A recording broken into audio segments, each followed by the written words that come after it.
السلام عليكم البنات، كي دايرين؟ لاباس عليكم؟ كنتمنى ان شاء الله تكونوا بخير وعلى خير. اليوم البنات غتشوفوا هادشي غتقولوا شنو هو العلاقه الخروب مع الفلفله الحمراء هذا.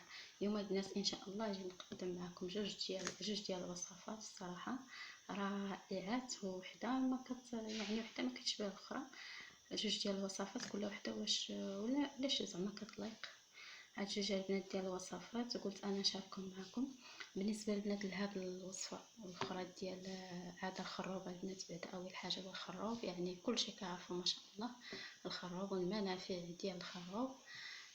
بالنسبه لهاد الوصفه كيف ما قلت لكم ديال الخروب جربوها الناس وعطاتهم نتيجه رائعه. وقلت انا نشاركهم مع الاخوات ديالي علاش كيصلح هذا الخروب. باقا البنات ما قلت لكمش علاش كيصلح الخروب. هذا الخروب الناس كيصلح الناس اللي عندهم فقر الدم. كنشوفوا البنات وكنعرفوا بلا ما شاء الله ما شاء الله المزايا ديال الخروب الجسم ديالنا، يعني الذات المعده اي حاجه مهم كيصلح لها البنات. الخروب رائع وبالمنافع ديالو رائعه. وهذا الخروب البنات علاش كيصلح ان شاء الله فقر الدم البنات. رائع رائع رائع فقر الدم بالنسبه للناس اللي عندهم فقر الدم. راكم عارفين كاينين الناس نقص الحديد، راكم عارفين كيكون يعني فقر الدم هو صعيب شويه. المهم الناس اللي عندهم راهم عارفين شرح لهم تو داكشي. المهم انايا هاد الخروب البنات جربوه الناس وشكروه، يعني زوين بزاف لفقر الدم. وقلت حتى انا نعطيه الاخوات ديالي في القناه ديالي باش هما يجربوه ويعرفوا زعما المنافع ديالو. واللي فيه فقر الدم الله يشافينا ويشافيكم ويشافي جميع المسلمين يديروا ان شاء الله. او اللي عارف شي ناس عندهم فقر الدم جارته او عائلته او هذا يعطيهم البنات هاد الوصفه. المهم غير رحمه الوالدين راها كافيه. بسم الله على بركه الله. يعني البنات كيف ما قلت لكم غنحتاجوا الخروب بطريقه يعني سهله وبسيطه كيفاش غنستخدموه او غادي نديروه يعني. كيف ما قلت لكم البنات منافع ديالو رائعه بالنسبه للخروب. اكيد الا ما نفعناش راه ما غاديش يضرنا لان كنعرفوا، ولكن هو البنات غير واحد شويه كيكون الثمن ديالو شويه غالي. المهم الثمن ديالو شويه كيكون غالي راكم عارفين. المهم الناس راه غير الا بغيتي تشري البنات غير شي تقريبا غير 3 المزود بحال هادو غادي يكون شويه بثمن رخيص. صافي البنات هادشي كاين بالنسبه للطريقه. انا غنقدم لكم الطريقه. والوصفه الثانيه البنات اللي هي ديال الشهر البنات. الوصفه ديال الشهر رائعه هذه، انا جربتها الصراحه. هذه جربتها عطاتني واحد المنافع رائعه بالنسبه للشعر ديالي، وخصوصا ان الطريقه سهله وبسيطه. غناخذ البنات الفلفله الحمراء اللي كتكون بحال هكا يابسه. شفتوها البنات كتكون يابسه غير كنطبقها هكا كطرطق. ناخذ الحمراء كيف ما قلت لكم لانه المنافع ديال الفلفله الحمراء بالنسبه للشعر رائعه وفعال. يعني كاين اختلاف ما بين الفلفله الخضراء سمحوا لي، او الطريقه زعما المنافع ديالها الشعر او الطريقه كيفاش كتوجد. المهم هذه انا خديتها يابسه، يعني كتكون حمراء وكنيبسوها في السطح. وهذا راكم عارفين كنستخدموها في بزاف ديال الماكلات اللي عندنا يعني. المهم انايا دابا غنعطيها لكم للشعر بلا ما نبقى بلا الهضره. المنافع ديالها كيف ما قلت لكم الشعر رائع. انا جربتها شخصيا عطاتني واحد النتيجه رائعه. الناس كتطور الدوره الدمويه، كترطب البنات الشعر، كطولوا. اهم حاجه هي كطول الشعر. حرصوا على هاد القضيه لانها كطول البنات الشعر. لانها مجربه وبغيت انايا كيف ما قلت لكم نشاركها معكم. الصراحه عطاتني واحد النتيجه غزاله. حتى شعري دوك الايام كان كيطيح الصراحه. انايا ماشي هي اللي كندير شحال من وصفه، يعني تقريبا مصوبه 3 ديال الوصفات، ولكن هذوك الوصفات اللي مصوبه وقفتهم وتبعت هاد الزيت ديال هاد الفلفله. عطاتني واحد النتيجه غزاله بالنسبه لشعري. قلت اجي حتى انا نبارطاجيها مع الاخوات ونشارك معهم حتى هما يجربوها ويشوفوا المنافع ديالها. وحتى الطريقه اللي كنستخدموا هاد الفلفله هذه يعني الطريقه سهله. ما غادي زعما نركزوا نقولوا صعيبه او لا هذا ما عندناش وقت، يعني الطريقه سهله. دابا كثرت معكم قلال الهضره. المهم انا بغيت نشرح لكم دابا ان شاء الله غندوزو الطريقه نصوب كيفاش نوجدوا الخروب، كيفاش نوجدوا الزيت ديال الفلفله. بسم الله على بركه الله.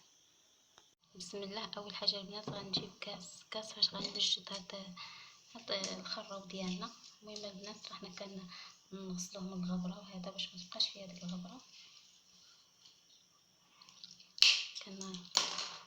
نقطعو بحال هكا طايفات كيف ما قلت لكم. راه 3 ديال المزاود او 2 ديال المزاود كافيين. راه اي واحد كيكون بحال هكا كتعرفوا ولا هذا راه غير الا تلبسوه عليه راه غادي يعطيه لكم، او من الاحسن البنات تشريو لانه ما كاينش اللي غيعطيه لكم، من حيت كيف ما قلت لكم الثمن ديالو شي شويه غالي. بسم الله على بركه الله. الطريقه البنات اللي غنديروا ليه ان شاء الله سهله.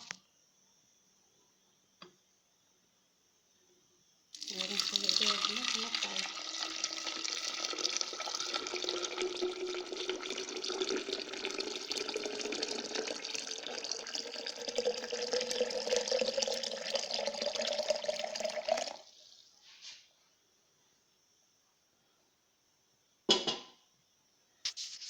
صافي البنات غنخليو هاد الماء لحد درنا ليها البنات الماء طايب، غنخليوها البنات لحد هاد الماء كيبرد وهو كيطلق لينا هاد الخروب ديالنا.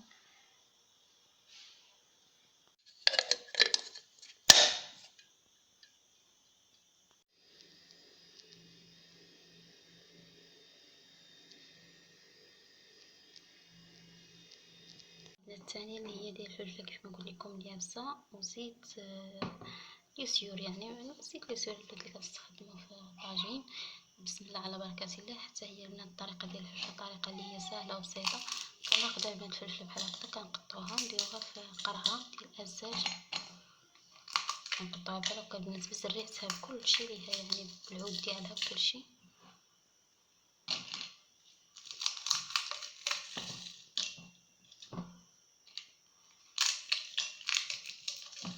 وانتم البنات كتشوفوا كيفاش يعني يابسه كيف ما قلت لكم في السطح.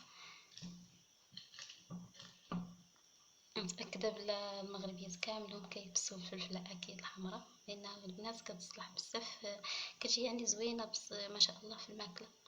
كنزيدو عليها البنات زيت كيف ما قلت لكم زيت ليسيور باش كنطيبو.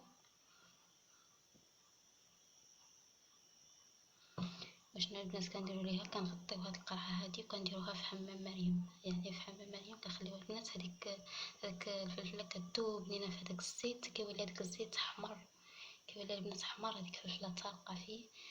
غادي يقول لك الناس او بعض الاخوات يمكن داك الزيت حرقنا يكون حار ولا شي حاجه. لا البنات ما كيبقى حار، ما حتى شي حاجه كتبقى فيها ديك الريحه ديال الفلفله، وبالعكس كاين فينا البنات في الشعر ديالنا كيف ما قلت لكم. وحتى القشره او حبيبات الا كانوا عندنا صغيرين، خصوصا دابا مع الحال سخون هذاك اكيد كيخرجوا لنا حبيبات رقيقين في الشعر، الجلده ديال الشعر ديالنا ولا هذا ما كيخليش هاد الزيت البنات ما كيخلي حتى شي حاجه من هادشي كيف ما قلت لكم. كيحيد القشره وكيحيد هاد الحبيبات الرقيقين اللي كيخرجوا لنا مع العرض، وهذا كيف ما قلت لكم كيطول الشعر كيرطبو البنات. اهم حاجه هي كيطول الشعر. غادي يعجب اكيد غيعجب كاع البنات حيت كيطول الشعر. خصوصا ان كيف ما كنعرفوا ان الشعر ولا عاكز هاد الايام كيطول غير بالزاز وعقل عند كلشي، ماشي غير انا ولا نتي ولا الاخرى، يعني الاخوات كاملين ولا كيعانوا من هاد الطريقه هذه ديال الشعر. المهم البنات بالنسبه لهذا اشنو بغيت نقول لكم، غنديروه في حمام مريم كيف ما قلت لكم. غنوريكم الاخر اللي موجوده من قبل. اول بنات الزيت ديالي اللي كنت دايره من قبل هو هذا البنات، شتيو البنات كيفاش كيولي حمر ملي كنديرو في هذيك حمام مريم. وهذيك الفلفله ديالنا كتبدا كطيب كتطلق لينا في الزيت ديالنا. هو هذا البنات شوفوا البنات راه القرعه ما بقى فيها والو، يعني ديما انا كنستخدمو كيف ما قلت لكم. ما تخافوش البنات راه ما غاديش يلون لينا الشعر، غتشوفوا بحال هكا حمار وغادي تقولوا غادي يعطينا شي لون في الشعر ولا هذا. يعني بالنسبه للناس اللي صابرين شعرهم او زعما خافوا ان هذا اللون يطلق لهم في شعرهم، راه ما كيطلق ما حتى شي حاجه البنات، راه بالعكس راه غادي ينفعنا في شعرنا. هو هذا البنات كيف ما شفتوا. بالنسبه للبنات لهاد الزيت ديال الفلفل راه كيعلق حتى الناس اللي كيضرهم رجليهم، يعني الناس اللي كيعانيو من البرد في رجليهم او كيكونوا ضارينهم ما كيقدروش انهم يتمشاو عليهم او كيضرهم قدامهم بالعيا ولا هذا، كندهنوا بهم حتى كندهنوا به حتى رجلينا. يعني البنات غنضربوا به كيف ما كنقولوا عصفور بحجره وحده ولا مع جوج عصافير بحجره وحده، المعرفت اللي كيقولوا ليها مشات ليا. المهم البنات هذا الزيت راه رائع رائع كيف ما قلت لكم. الشعر هانتوما شوفوا كيف ما كيكون يعني وخصوصا انه راه كيتباع ولكن ما كيكونش بحال هكا، يعني ما عرفوش اكيد اصلي بحال هكا كيف ما كنجربوه او كيف ما كنصايبوه في الدار. كنتمنى انكم تجربوه لانه رائع وسهل حتى في التحضير. صافي البنات هادشي اللي كاين. ما تنساوش البنات دعم القناه، الله يعطيكم الصحه. ما تنساوش لي لايك وجربوه وردوا لي في التعليق قولوا لي كيفاش جاكم. والسلام عليكم، خليت لكم راحه الله حتى الفيديو الجاي ان شاء الله.